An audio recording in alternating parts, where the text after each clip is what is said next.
and welcome to our weekly virtual Sunday program. We would like to welcome our viewers on Facebook and Zoom and encourage everyone to join us over the Zoom. The link should be posted on Facebook. So in the last couple of weeks, we've had some wonderful sessions themed around relationships.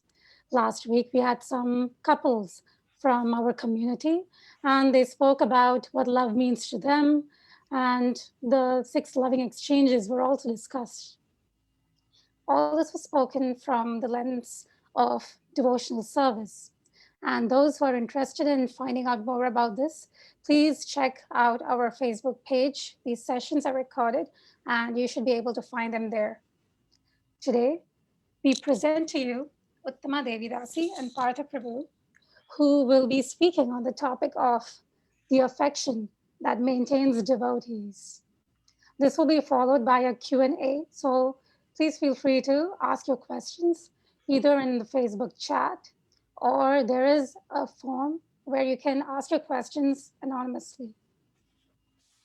Many of you may already know Uttama and Partha Prabhus, but it's a personal privilege that I get to introduce them to you today.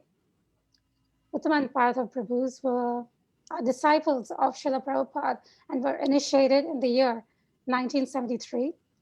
They have 3 children and 6 grandchildren. They've been involved in various kinds of services over the years, and this is mostly to do with developing communities through Grihastha Vision Team, whose goal is to support, strengthen, educate, and enliven individuals, couples, families who are all involved in the Grihastha ashram or the family life. They've facilitated many seminars all over the world, for example, in South Africa, England, India, the US, Canada, and they've also visited our center in Toronto. We just found out some time ago that since the pandemic started, they've hosted or been a part of at least 400 sessions remotely. At present, they live in their home in Sharanagati village, which is British Columbia. And they also do premarital education for devotees or virtual platforms. So if you have any questions, please feel free to post them. And we will now, we look forward to hearing from Uttama and Partha Prabhus. Hare Krishna. Hare Krishna. Thank you very much for the kind introduction. Should we just do a name or something? Sure. Namo Om Vishnu Padaya Krishna Prasthaya Bhutale Srimati Bhakti Vedanta Swamini Namne Namaste Saraswati Devi Gauravani Pacharani Nirvishesha Sunyavadi Prasachade Shatane Mukam Karoti Vachalam Pangam Langayate Nirim Yatkitamaham Vande Sri Gurum Dinataranam Panchakalpatarvascha Kripasindhiveta Patitanam Pavanebhyo Vaishnavebhyo Namo Namaha. So this afternoon, we would like to read one verse and purport from Srimad Bhagavatam, Canto 10, Chapter 13, Text 50. I'll just chant the Sanskrit. Yeah. Om Namo Bhagavate Vasudevaya. Om Namo Bhagavate Vasudevaya. Om Namo Bhagavate Vasudevaya. So text 50. Chandrika Vishadasmerai Saruna Pangavikshatai Svakartananam Iva Raja Satvavyam Shastripalaka. Word for word. Chandrika Vishadasmerai. By pure smiling like the full increasing moonlight. Sva Aruna Apangavikshata. By the clear glances of their reddish eyes. Svaka Artanam. Of the desires of his own devotees. Eva, just as. Rajasatvavyam. By the modes of passion and goodness. Shastripalaka. Were creators and protectors. Translation and purport by His Divine Grace Srila Prabhupada. Those Vishnu forms, by their pure smiling, which resembled the increasing light of the moon, and by their sidelong glances of their reddish eyes, created and protected the desires of their own devotees, as if by the modes of passion and goodness. Purport. Those Vishnu forms bless the devotees with their clear glances and smiles, which resemble the increasingly full light of the moon, Shreya Kairava Chandrika Vitaranam. As maintainers, they glanced upon their devotees, embracing them and protecting them by smiling. Their smiles resembled a mode of goodness, protecting all the desires of the devotees. And the glancing of their eyes resembled the mode of passion. Actually, in this verse, the word Raja means not passion, but affection.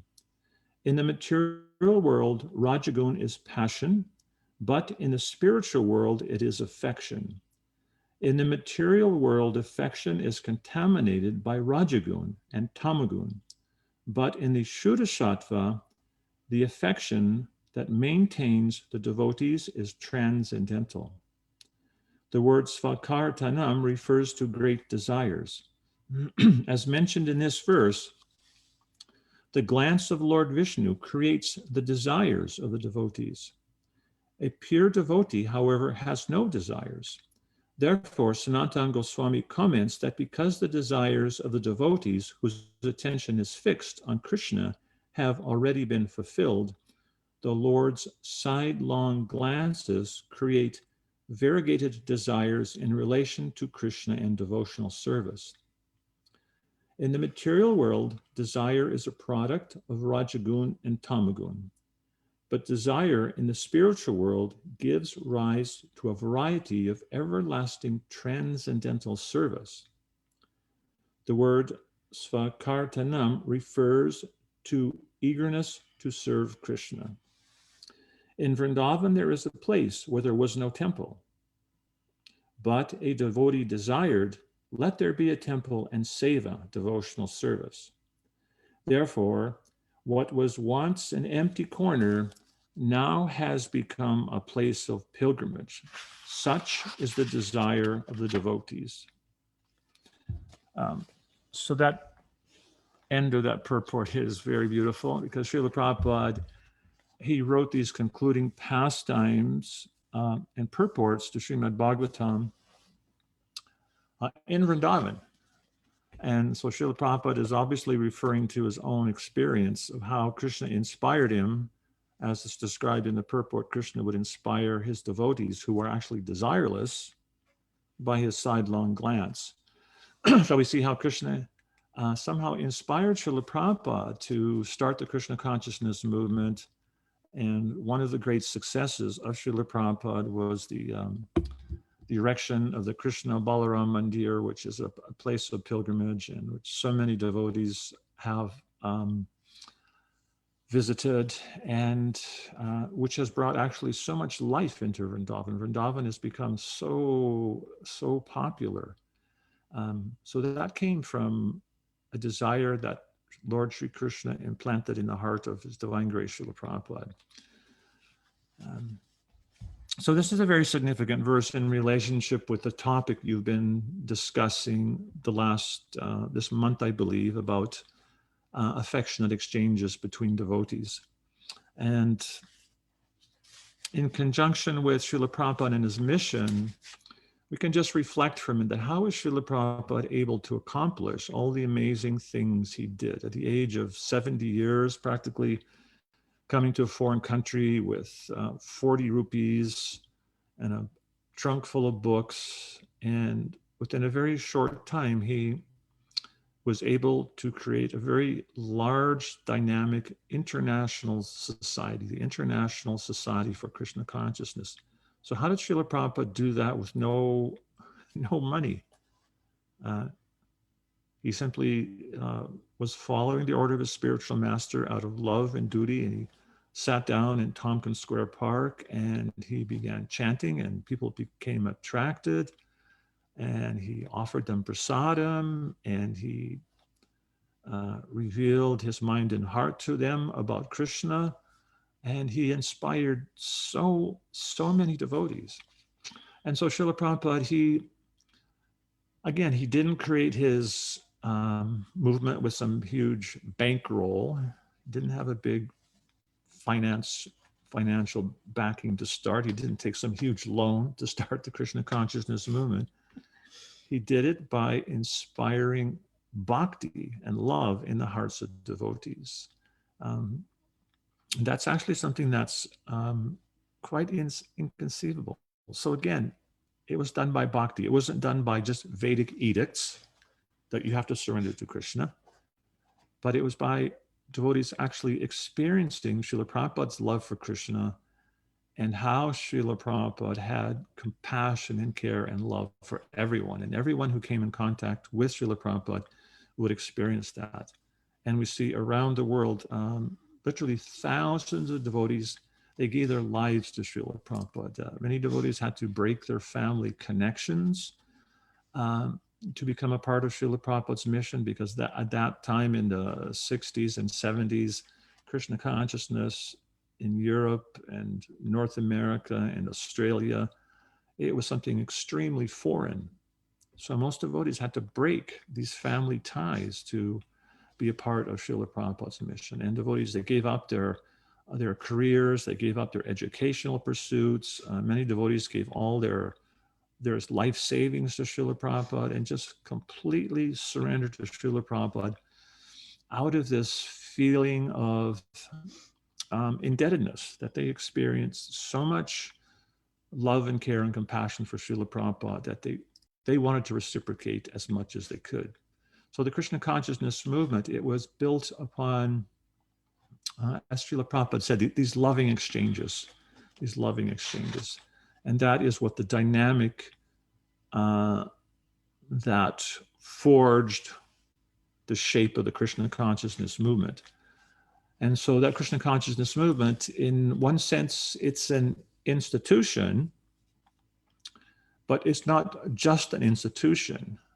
I like to think of the institution of a religion. It's something like the skeleton of the body. If your body didn't have a skeleton, you would just kind of be on the floor like a blob. Wouldn't be very functional. So the skeleton gives some function to the life force within the body.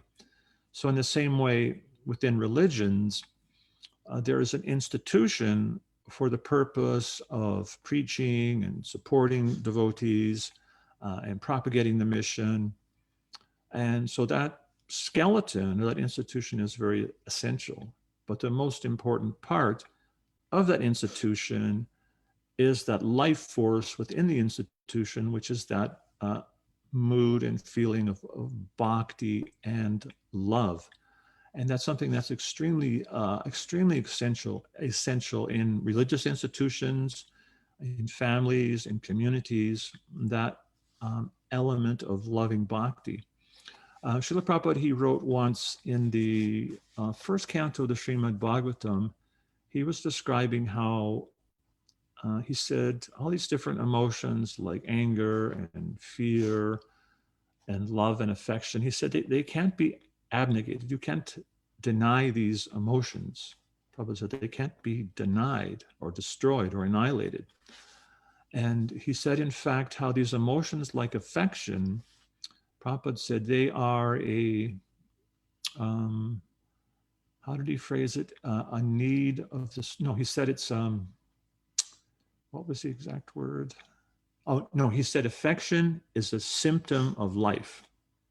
He didn't just say a need, like I might need some water, and I can kind of get by without water for quite a while.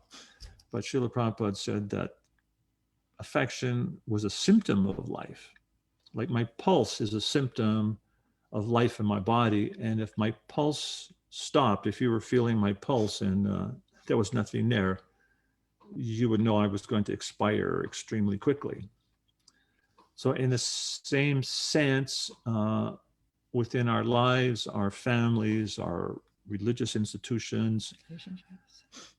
if that element of affection is not there, that symptom of life, then the institution or even the marriage runs a risk of either becoming very dry, very mechanical, very lifeless, or perhaps even perishing. Just like especially we see how Srila Prabhupada, when he came to America, there was so many churches were closing because the life within the churches had just gone out. And it was like in Toronto, you have a very beautiful building which was vacated because the life force of that institution just dissipated.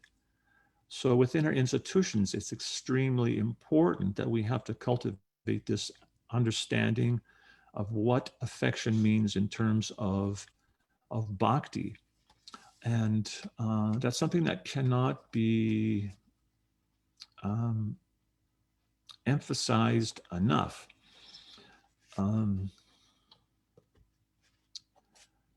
So we would also like to refer to marriage in this regard too. In the sense that in all our interactions in our lives, the manifestation of our God consciousness, of our Krishna consciousness, will be in the way that we treat those around us. That's actually a manifestation of our Krishna consciousness. If I am putting myself forward as a very learned spiritual personality, I might be quoting so many verses and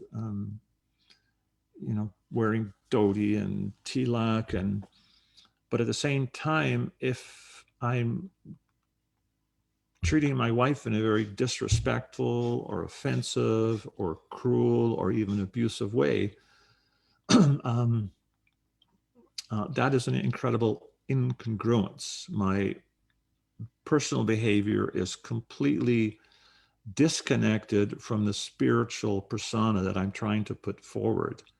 And with that kind of a disconnect, my preaching would not be that effective, So it's very important in our relationships, we have to see how to cultivate that attitude of service and love and compassion for those around us, be it our spouses, our families, our friends, our community members, our children. That's an extremely important aspect of our Krishna consciousness, of how we represent Srila Prabhupada and his Krishna consciousness movement. And it will have a very big effect on the efficacy of our preaching of Krishna consciousness. Because we see how Srila Prabhupada would just look at you and you would know Srila Prabhupada cared about you and loved you. Just, that was so potent and powerful. Prabhupada was so congruent in his thoughts, words, deeds, and action were completely congruent. We may know what the highest platform is, but still we may be a little incongruent, in a little disconnect sometimes in how we may treat those around us. But that's something we can learn. So here it's described how this manifestation of affection in the spiritual world is on the platform of Shuddha Sattva, of pure, absolute, unalloyed goodness.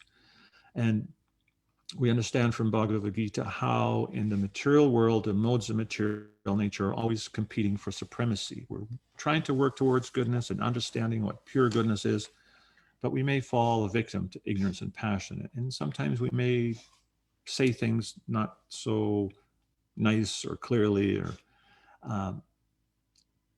but as Prabhupada said in the Bhagavad Gita, that one can practice the mode of goodness and thus attain a nature like Krishna's. So by practicing the mode of goodness, by endeavoring to develop loving, compassionate, kind relationships, one day we'll be able to enter into this realm that Srila Prabhupada is describing in this purport, in which you are so completely satisfied, you have no desires, and Krishna will glance at you and inspire you to do some wonderful service for him. But that takes practice. And that's the process of sadhana yoga, sadhana bhakti, devotional service and practice, is meant to develop this full understanding of bhakti and love for Krishna and for all his devotees. Say something? Not unless you, Go if ahead. you're done. Done. Oh. So in this particular part of the Bhagavatam, the Vishnu forms are presenting themselves before Lord Brahma. And he's quite bewildered because he came to see some cowherd boys.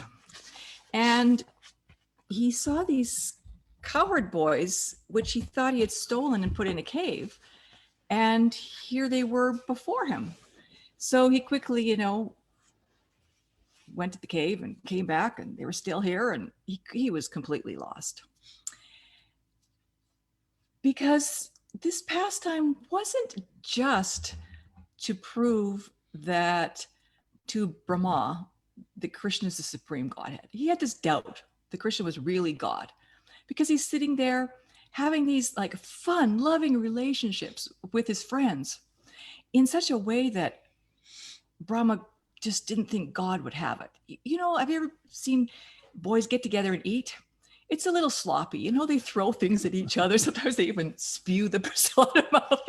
He goes, okay, how could this be God? People don't offer just some ladu that you have bit to God. And, so he had this huge doubt that he just didn't get these loving relationships. He was used to, R and reverence, so Darya Ras, right? I mean, Aishvarya Ras. So when he thought, let me just take these cowherd boys and see what happens. So Krishna, he thought, oh my gosh, there's no way I can go home and have all the mothers just like devastated. And he had another purpose. He knows that the Vrajvasis all want to have loving exchanges with him personally. So he thought, now's my opportunity. So he expanded himself into each one of the calves and each one of the cowherd boys.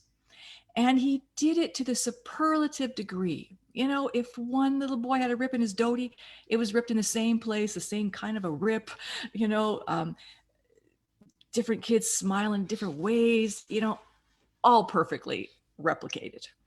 All the cows had the, same little tuft of hair sticking up here and there, exact, down to every detail of even their moods. So much so that a few days later, when Balaram came out with them, he didn't even know that it wasn't the original boys that he was used to playing with. You can imagine, he did such a good job that for a while at least, even Balaram was hoodwinked. So the cowherd boys all went home at the end of the day like they usually do. And when they get near the village, they start playing their flutes and their panpipes and singing and dancing. And they're, quite a musical bunch, actually. Beautiful songs they would play on the way home, and everybody would know, oh, Krishna and the boys are back from the forest. So this particular day, the mothers knew their boys were going home, and she said, wow, it sounds really wonderful today. And they were excited. And when the doors opened and their sons came in the house, this overwhelming love for their sons just poured out. And some of them had small babies, and they just, gave it to the,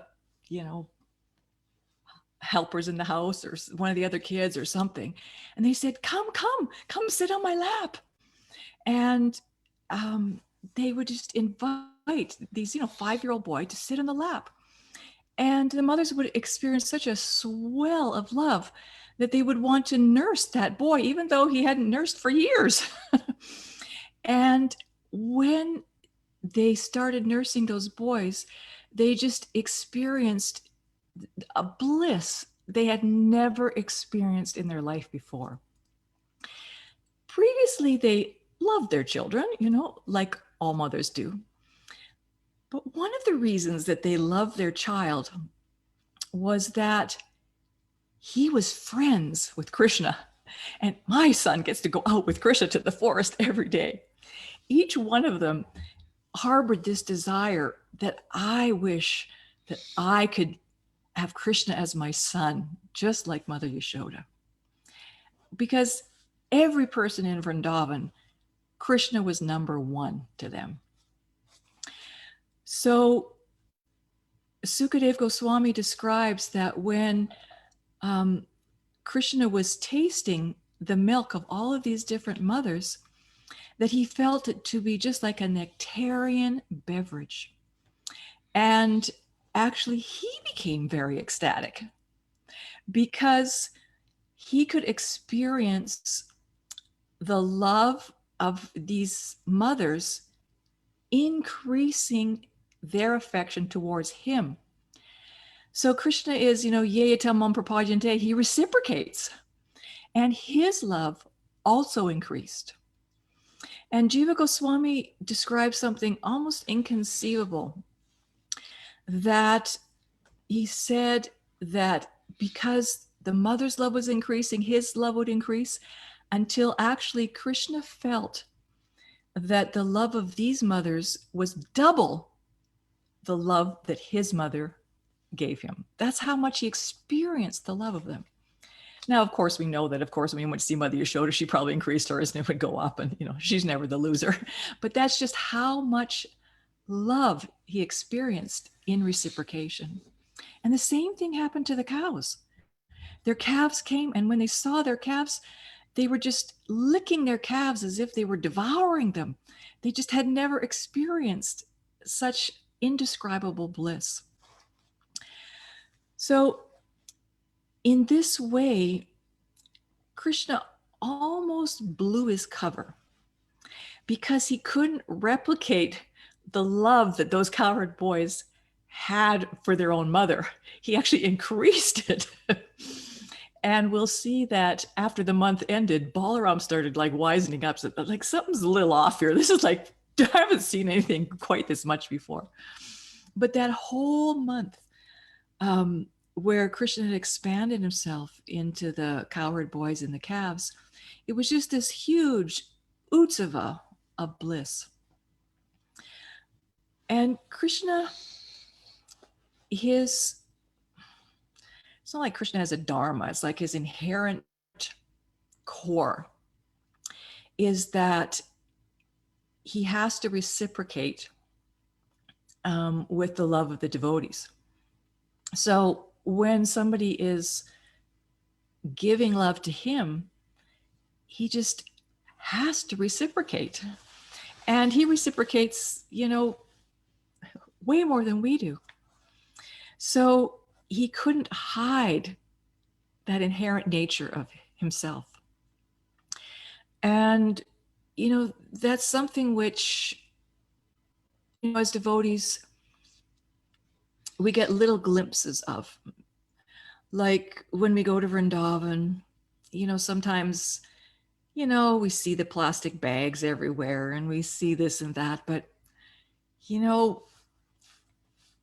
it hits our heart somehow or other. We come home, and wow, that was such a wonderful experience, because that Shakti of Krishna to reciprocate with us in loving ways is there. And it's also there in the holy name.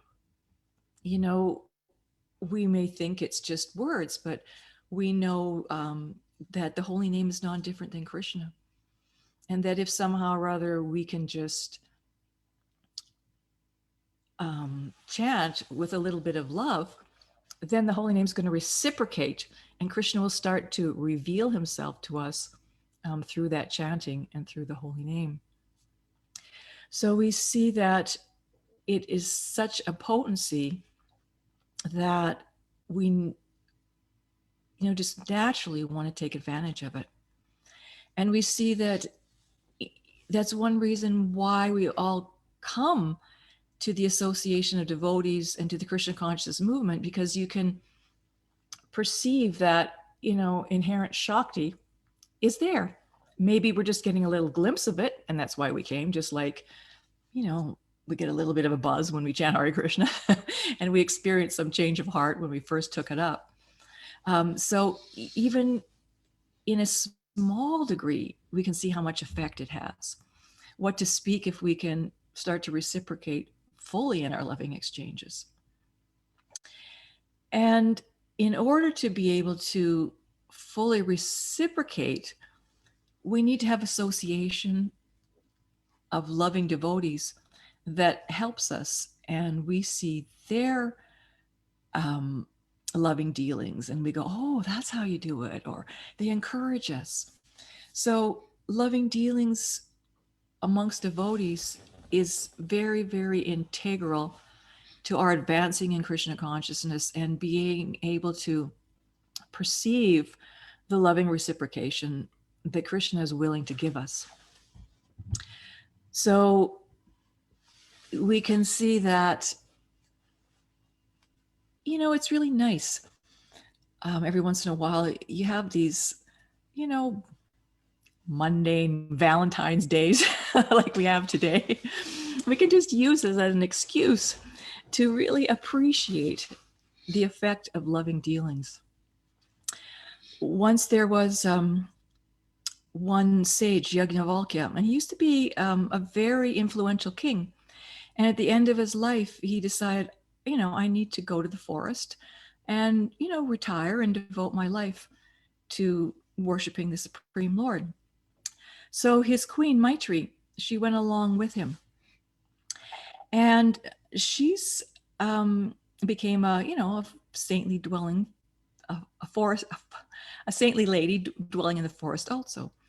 And she was particularly adept in asking questions which could bring out the deep messages of Yajnavalkya. So one time she asked him the question,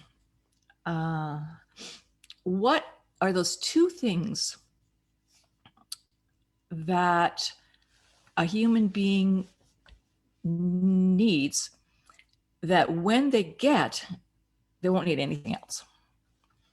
So he had to think, you know, for quite a long while. And he came up with an answer. Do you know what the answer was? Ahead. Keep going. Say what it was. No, go So I don't cry. ahead. He said it's to love and to be loved. So we see that we are all looking for that love. And we know that if young kids don't have love, they actually die. You know, they've done some tragic experiments around that. So love is essential to human being. And when we get that love, we know how to give it. So we can see that the association of devotees helps us to be able to receive that love. So we know how to give it, and we know how to give it to Krishna. So extremely important subject matter. Sometimes people ask me, well, they know we're a part of the Grihastha Vision team, and they say, well, what do you do? So I tell them, well, we teach couples how to fight clean. We teach them how to fight in the mode of goodness. And so ultimately, we want to come to this platform of, you know, very loving and respectful relationships. But the nature of this world is always going to be differences of opinion, difference in styles, difference in desires, and that can create friction. And in the highest sense, we see even in the spiritual world, there's also friction and conflict, just like in the pastimes in we celebrate in the month of Damodar, how Krishna, he was causing so much havoc with all going in everyone's storerooms and breaking the butter pots and just being a complete rascal. And it's described that Mother Yasoda, she became very angry at Krishna, and it's not like material anger, but she was very concerned that, you know, her child was the son of the king of Vrindavan, Nanda Maharaj, and he had to set a good example, and she really wanted to, you know, instruct him well. And so she was exhibiting this anger out of love. And so she went in the storeroom and she saw this, all the damage that Krishna had done, and the monkeys had just trashed everything. And so she began to search out Krishna to give him some loving chastisement. And it's described that Krishna was in the courtyard and he saw his mother coming and he knew he was in trouble. And it's described that Krishna was thinking, well, by my power, all the mystic yogis, they can walk on water, they can go to other planets, and they can even enter within an atom. So Krishna was looking at the grinding mortar, the famous grinding mortar, and he thought, oh, I'll just enter into the grinding mortar like the yogis enter into the atom, because I give them that power, so I can easily do that. And he tried, but he couldn't do it. He couldn't enter into the atoms of the grinding mortar. And he realized he had been captured by his mother's love. So his last resort was to try run away. So even in the spiritual world, there's this kind of a friction and arguments, but it's done in this mood of love. So going back to my point is what we do in our service to Grihasthas is help them meet the challenges that they face in the Grihastha ashram with love and respect and compassion, so they can deal with challenges in a loving, constructive, non-confrontational way. Because again, the manifestation of our Krishna consciousness, the manifestation of the development of our love of God will be in how we relate to those around us with love and compassion and respect. So I think we could open it up to some questions if there are any. And if there aren't, you're in trouble because we don't have anything more to say.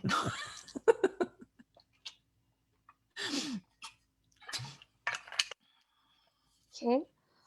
There are a few questions that have come in. Okay.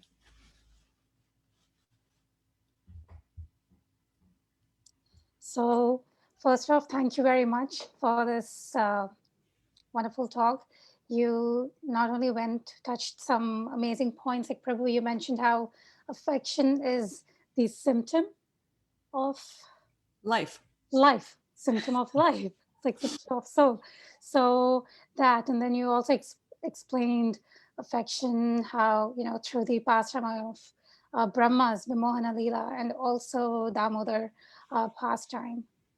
So the one question that has come in is, how does one fight in the mode of goodness? It is sometimes challenging to express it in a loving and caring manner. How does one work on it? A very important. Me first. Sometimes there's issues that can become heated. And we were talking with one couple yesterday, and she said, I always start off too fast. I start off like 60 miles an hour. And I said, yeah, everything's probably a blur, isn't it? And she said, yeah. So actually, even in terms of our psychophysical nature, if you start off a dialogue on some challenge or issue that you have in your marriage and you are escalated, if your pulse rate is above 100 beats a minute, you can actually feel your pulse behind your neck and you can time it. If it's above 100 beats a minute, you're in something called hyperarousal. Your heart's racing and your body will be producing cortisol, which is a hormone that takes the blood away from your brain and it puts it in your outer limbs so you can fight or do the flight thing, run away. And it's that state of consciousness is not conducive to thinking with compassion and logic. So it's very important, if you want to deal with some challenge, one of the first things you want to do is get yourself in the mode of goodness. Get yourself in the mode of goodness. You want to calm down so you can be respectful, so you can say what you need with respect. And then both the husband and wife, or if it's friends or with your children, you also have to be able to listen with respect. And if you have that consciousness that I have to say this respect, I have to listen to respect, then you'll get the most effect. But if you start off escalated, research actually shows that a conversation will end on the same tone that it starts. So if you start out very escalated, you always do this, you never do that, blah, blah, blah, it's going to end up with, why are you criticizing me? And it's just, it's not going to be constructive. You have to start out with compassion. It will end with compassion. So it's very important to have just like there's all kinds of games. There's hockey and rugby and football and tennis. There's rules for the game. The rules help the game to move smoothly. They settle disputes, and it makes the game function properly.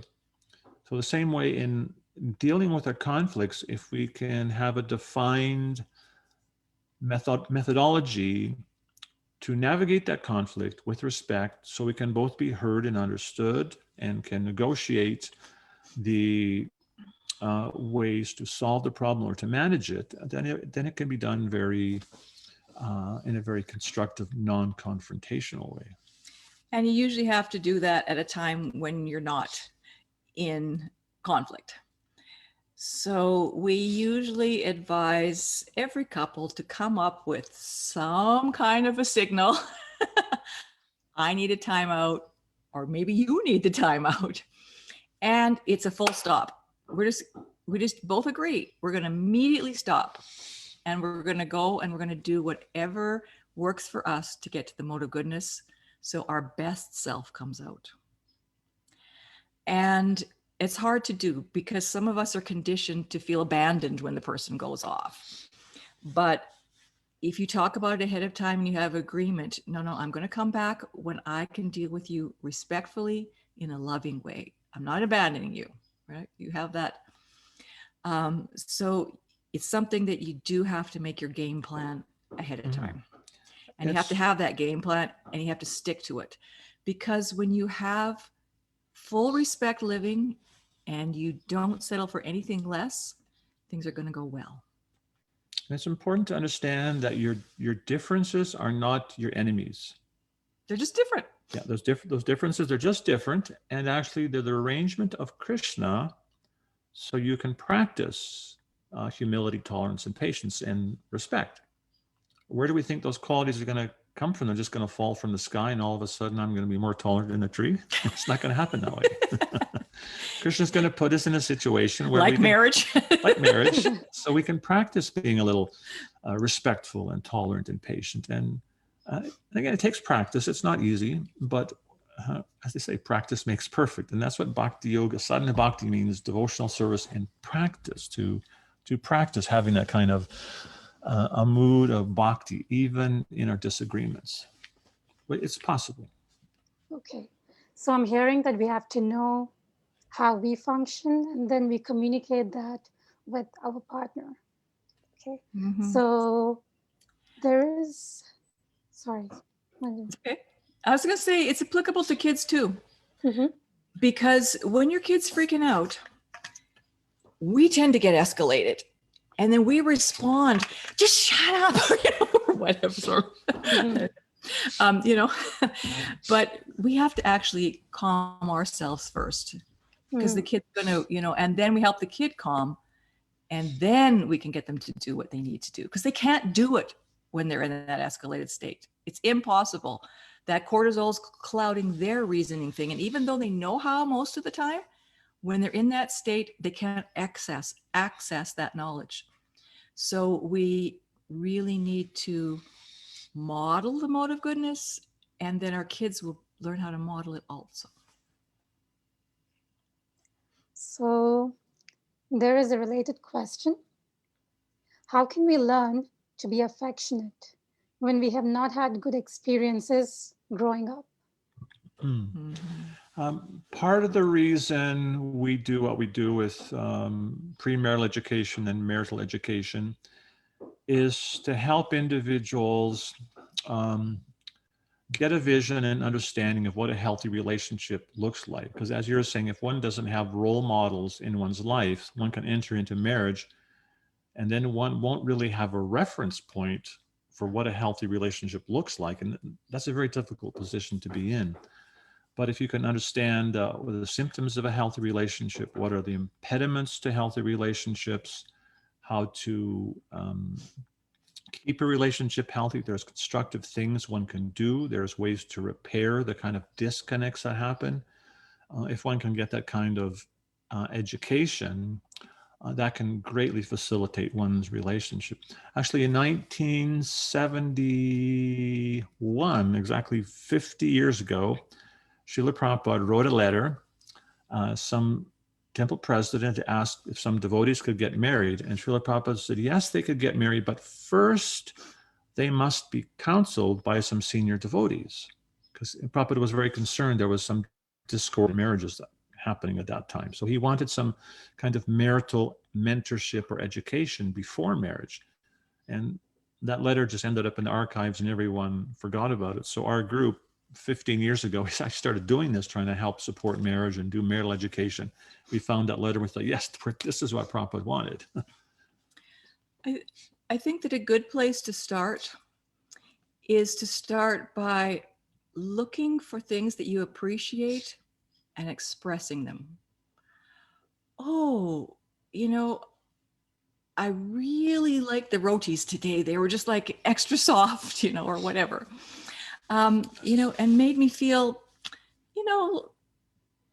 that, nice and homey, just like my mom cooked or something, She's asking so, if you didn't have that. If you didn't have it, you just start by looking to appreciate something.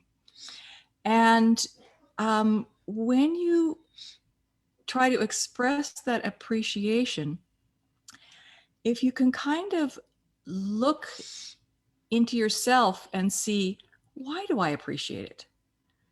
It's because it makes me feel loved, or I feel cared for, or I feel that they were considerate, or I feel like, oh, hey, they remembered me. Then you start to feel things.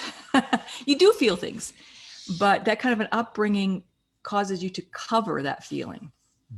Just like Krishna was trying to cover over that he's really Krishna, being the cowherd boys, but it, snuck out.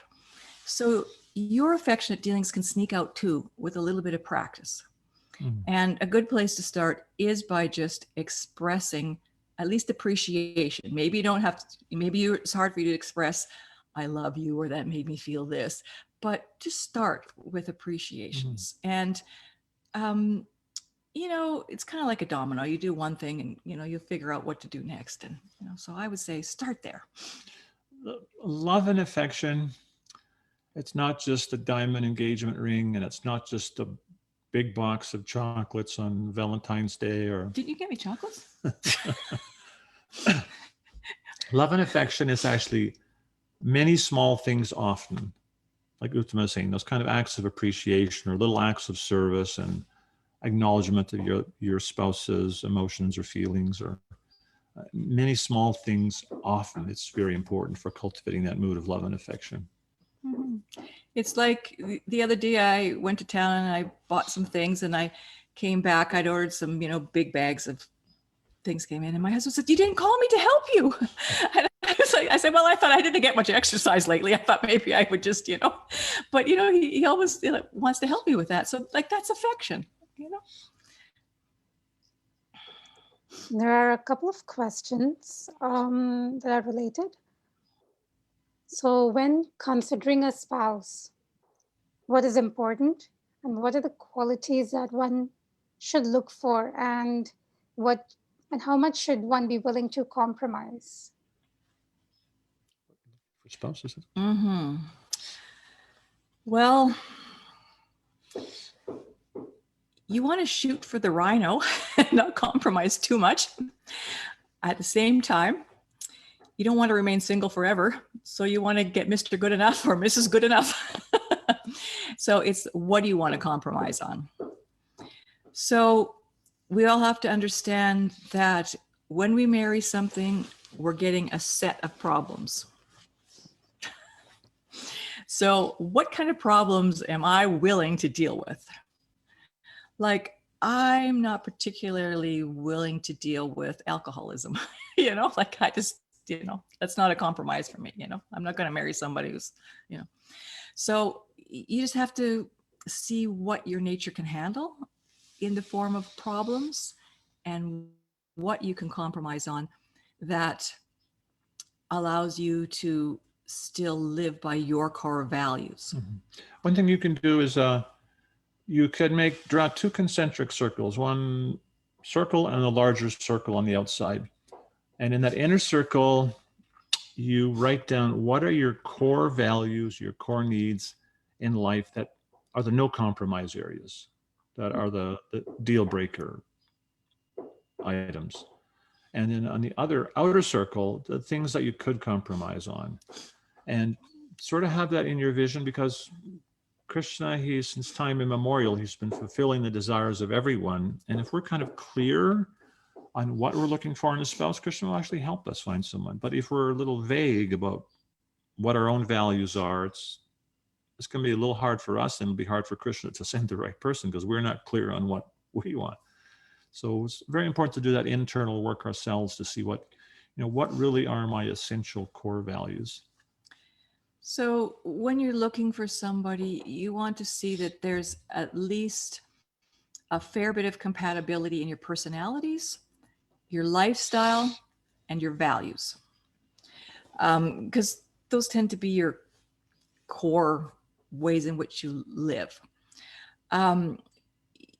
You think, well, we're both devotees. That's not enough of a same lifestyle. Maybe one's, the type that likes to travel and, never have a home, and just, and somebody else staying home in one place is really important. It's not going to go together too good. You got to see if you have similar lifestyles. If you're compatible, if your personalities are somewhat similar, good to see how you both handle anger, if it's a compatible way, because that can be a real tough one to negotiate later. And, do we have the same, core values, that we're heading towards the same things in life? Like, I see that sometimes people think that just because they're a devotee and I'm a devotee, that's enough. But devotees practice their Krishna consciousness differently. They have different accentuation of different values of Krishna consciousness, and they live their lifestyles differently. So, we do want to be somewhat choosy, because who we marry is going to determine the whole trajectory of the rest of our life. So it's a major decision. It's going to determine, where you live, what your kids turn out to be like. It's going to determine your how much money you have, so many things. So while it's really important, we do have to be realistic. I was saying yesterday in our Q&A, we kind of covered this a little bit in our Grihastha Q&A yesterday, which is on our Facebook page and our YouTube page, that one lady wrote a book, Mr. Good Enough, because she's waiting and waiting and waiting and waiting for Mr. Perfect. And she's like, getting to her, early 40s. And she's seeing that her friends, they gripe a little bit about their husband and this is like that, but basically they're happy.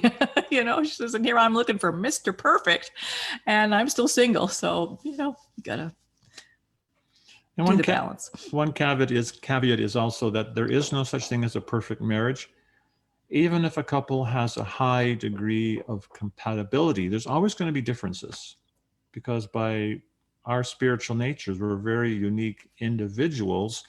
And I like to think that everyone has their own weirdness.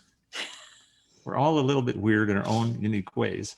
And sometimes our little individual weirdnesses are going to create some friction that we're going to have to negotiate and work out. And that's 100% normal in marriages, even healthy marriages.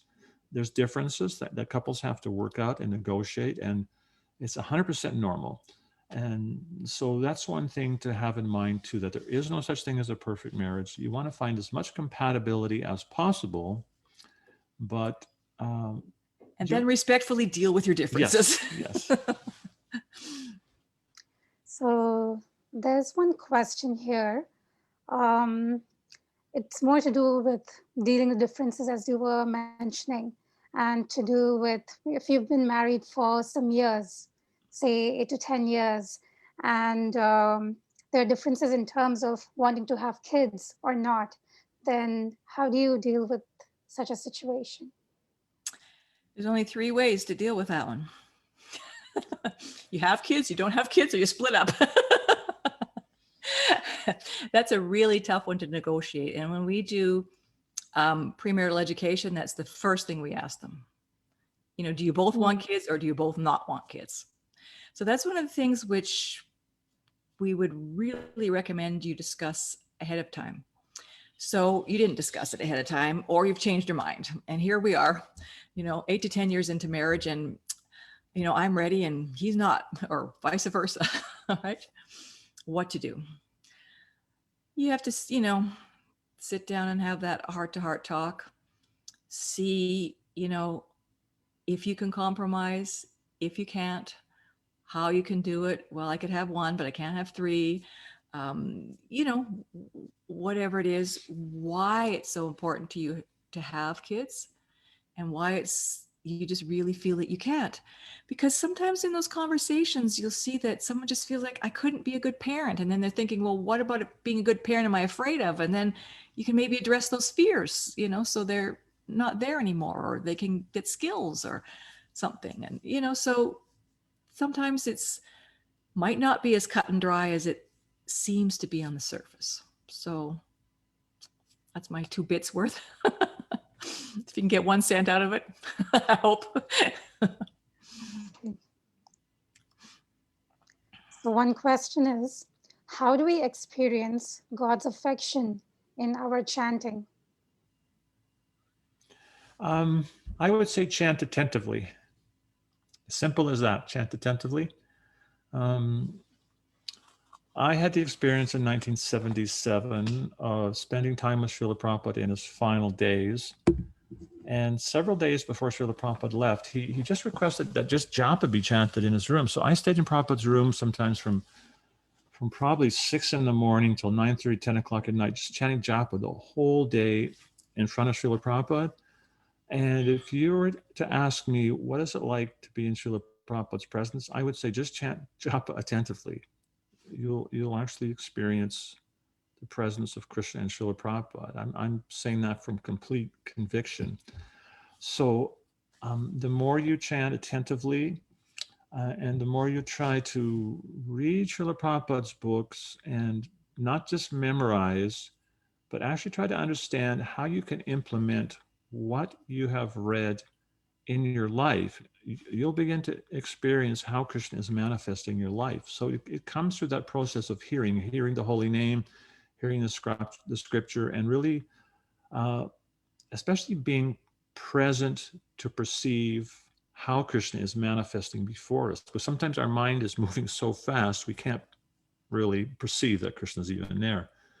But that's a very special, actually a very sacred time when you chant your japa. You're having a block of time to have this quality association with the holy name that's non-different than Krishna. You're associating with Krishna and Krishna's presence. And you'll begin to experience that the more you can just focus and take advantage of that sacred time. And by doing that, that will help you to see in your life how Krishna is manifesting in different ways before your eyes. And it's actually there, it's just that we cannot see it. Actually, Prabhupada, he said once that there's no difference between the material realm and the spiritual realm. He said they're identical, they're Krishna's energies. And then he said the material manifestation is that aspect of the Lord's creation in which one cannot perceive the all-pervasiveness of the Lord. So Krishna is actually there. It's actually the spiritual world, but because we can't perceive it. It's just that because our minds are going so fast and thinking of so many other things, we're not perceiving it. But if we can slow down, be present, try to understand the philosophy of Krishna consciousness and chant attentively, we'll begin to see how Krishna is actually manifest in our lives. And our philosophy is that we feel love when we give love. So as my husband's saying, when we chant with attention, it means that we feel enough value in Krishna that we're willing to chant with attention. So we're giving love. And when we give that love, we will start to feel it. Just like the first time you saw Radha Gopinath, you didn't feel this overwhelming love, but now I know you're also attached to Radha Gopinath because you did service for him. You made some garland with love. You made some prasad with love. You did some service. You cleaned his temple. You did something. And so then you can perceive you know, that you love, you know, Radha Gopinath. So just being able to, you know, focus with attention. And, you know, when the mind's going everywhere, sometimes you just have to bring it back to the body. Like Prabhupada says, you feel the bead, you know, like you notice that you're feeling the bead because it brings you to the now, because your mind's like, whoo, everywhere else. But you just want to come now and, you know, chant with attention. And as my husband said, you know, you will start to feel that loving reciprocation from Krishna. And be patient, because, you know, for me, I notice, like, if something happens in the day and for some strange reason I didn't get to chant in the morning, and, you know, it was late at night and I still have my rounds, I feel what I'm missing. Maybe I didn't notice it when I had it, but when I don't have it, I really notice that, you know, that I had it. So, you know, some stages there. Some couple of questions that just came in. How do you know if you're ready for marriage? What if my values are not very defined as of yet? Then you might want to sit down and define your values and do a little values exercise. And there's some information on our website. Maybe you can put a link to our website. There's actually a posting there. Am I ready for marriage? VaishnavFamilyResources.org, premarital. And then you will see, am I ready for marriage? And so one of the things that my husband's saying, you want to just, you know, look at yourself and see, do I know why I want to marry? You know, don't have to pay the maid, or, you know, whatever, you know, somebody who's going to carry my groceries. You better have a few better reasons than that. Cheaper ways to do it than to get married. You know, and, you know, am I mature enough to know what I want and don't want? And, you know, can I regulate my self-serving impulses and put another person first? That's a big one. So, you know, there's a little checklist there on our website. So I would encourage you to read that. Yeah. Am I ready for marriage? And then after you've sort of decided that you are, there's a second part on it. Are we ready for marriage? And then you can decide, you know, now I've met somebody, you know, or have we talked about our core values like that? So that is there. And then once you've decided maybe you're ready for marriage and maybe you found someone, then call us up and we'll do some premarital education with you. You can have a check and balance system. The website has that's a very much viewed section of our website. And there's also a list of questions. When a couple is getting to know each other, they can sit down. There's over like 120 different questions about all aspects of life.